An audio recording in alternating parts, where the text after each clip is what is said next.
and welcome to a brand new channel all about street photography. This is just a quick little opener really, just to show you in my honest opinion what I think is the best sort of cameras to use for street photography, what sort of equipment, and just a few little tips to get you out there and actually start doing street photography for real. Obviously there is a little bit of glare on my face. It's a really bright sunny day. I've actually taken the blinds down a little bit, so yeah, hopefully not too distracting. So firstly, the best camera that you can possibly use for street photography is the one that you've got with you. Okay, even when I'm at work doing the day job, I always have a camera with me. That camera, of course, is my phone. Okay, and you'll be surprised just what sort of results you can get with a decent phone. This is the iPhone 6 Plus with a bigger screen. My eyesight isn't wonderful, so I needed the bigger screen just so I can see it. But yeah, you've got a great camera function on there. What I would recommend you do is, if you do use one of these for street photography, you download a decent app as well to do a little bit of editing afterwards. Personally, I use Snapseed, so yeah, so that's the best one you've got with you. That's the one to use. So then we come up to something like this. This is a little Canon compact camera. It's a 14 times zoom, so you can get literally from wide angle right up to into people's faces with this without them even knowing, and that is the point with street photography. I can't say this enough really. Street photography for me is taking photos of people and they don't know you've done it. Okay, basically you're not messing with their lives. They're going about their business, they're doing whatever they want to do, and you basically just need to melt into the background. So there are ways of doing it. Obviously, if you're using a big Canon or Nikon camera with the big zoom lenses, you're going to get yourself noticed.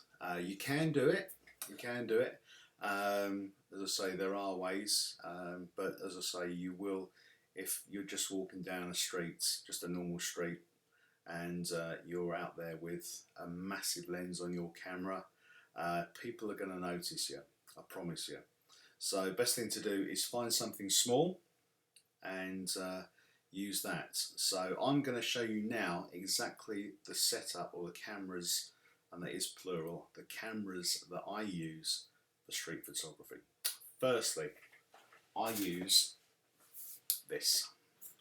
This is the Olympus OMD EM1 camera. It's absolutely brilliant. This is for when I want to get close up to people. I use this lens on it as well. This is the Lumix 35 to 100. So without being a massive camera with a massive lens, this is the equivalent of your 70 to 200 f2.8 lens that you would put on a Canon or a Nikon. So you can get really close up with it.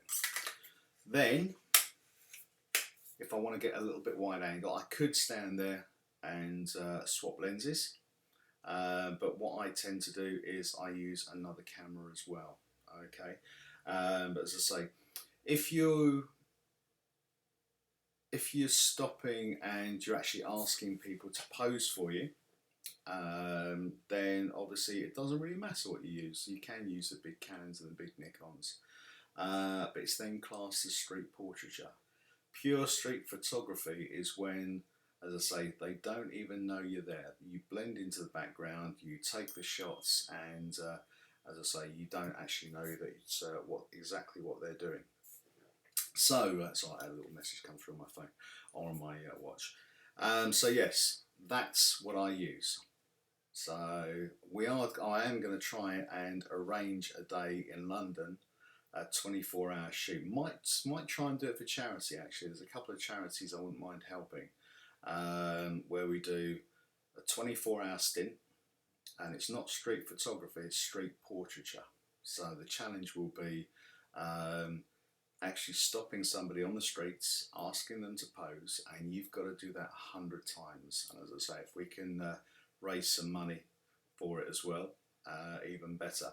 So yeah, that's my first camera of choice.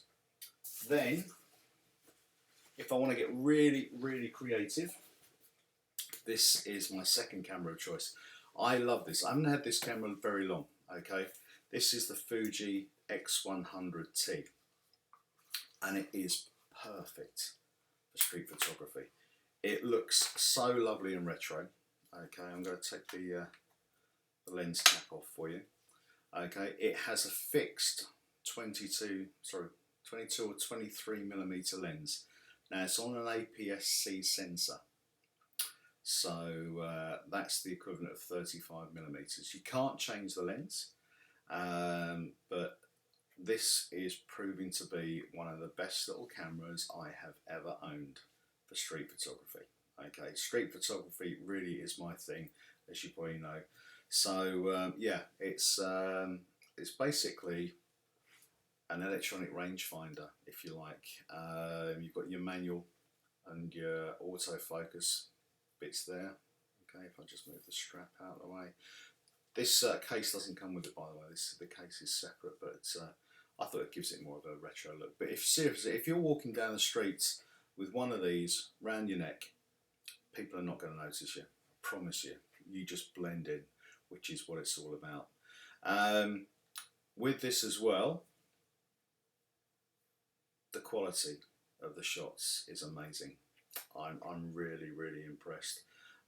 Shoots JPEG and RAW, of course, like most of the APS-C sensor cameras, but this just makes it really, really easy. It's not a cheap camera, I will admit to you, but it's what I would call a poor man's Leica. Okay, you're looking just under £1,000 for this camera.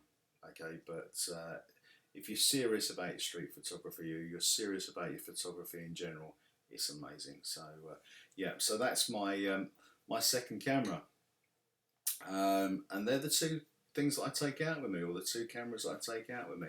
So I'm gonna leave the case off that for a second. Then I'm going to show you. Now just one other thing, apart from spare batteries and the lens pen, of course, that you do need. Okay, I can't recommend a lens pen enough. There is nothing worse if you're doing street photography and a lorry or a truck or something goes past and it sprays a load of dust up onto your lens and you can't get rid of it. You're stuffed for the rest of the day. So yeah, take a lens pen. The only other thing I take with me is this, which is a little Joby GorillaPod, or Joby, however you want to pronounce it.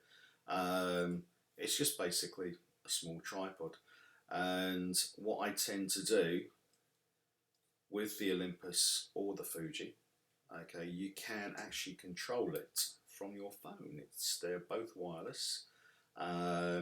So I was in London yesterday taking a few shots, and I tried it. I just put this on the camera and I stuck it on just the little concrete bit that I was sitting on, and nobody knew what I was doing, and I just had it pointed into the flow of the traffic of people and took the shots on my phone. And of course I had this sitting beside me with the camera on it, and people just thought he's playing on his phone, if they notice me at all, because there are so many people now that just play on their phones all day when you walk through London or any other cities or towns. So yeah, can't recommend this enough. I've also got the big brother of this as well. The Olympus is still a lightweight camera, but as I say, it's slightly heavier than the Fuji, so I've actually got the GorillaPod's Zoom tripod. I think it's called the Zoom, but it's a lot bigger. The nice thing is you can bend the legs round, so you can strap it to something and it will hold. It's all made of rubber, so yeah, it's absolutely brilliant. So yeah, so they're my tips on what you should be taking with you. Obviously it doesn't matter with the cameras and everything. As I say, if you've just got an iPhone or any Android phone, a Samsung or anything like that, still works brilliantly. So yeah, that's few of my tips. What I will also say is, As I say, my biggest thing for this is for street photography is you blend into the background. You've got to do it. Don't make yourself seen. There's a few ways of doing it. Just wear regular clothes. You know, I walk around in tatty ripped jeans and trainers that are 10 years old. Don't talk to anyone. I spent the whole day yesterday. I didn't talk to anyone. So, apart from ordering a drink in one of the bars that I went into. So yeah, wear headphones. You know, listen to some music on your way round. Just ignore people, and they'll ignore you. Wear sunglasses as well if the sun's out. In other words, just blend in with the flow. So yeah. So anyway, thanks for watching this first introduction to street photography. There's going to be a few more. I'm going to do some product reviews and everything else.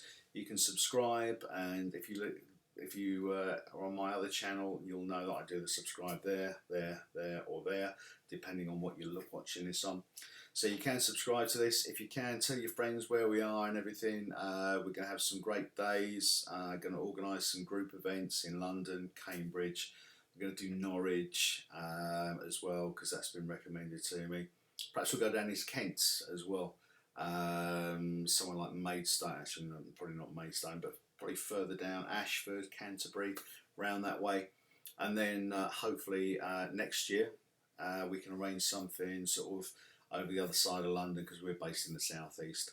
So yeah, thanks for watching, guys, and yeah, I'll see you on the next one. Take care.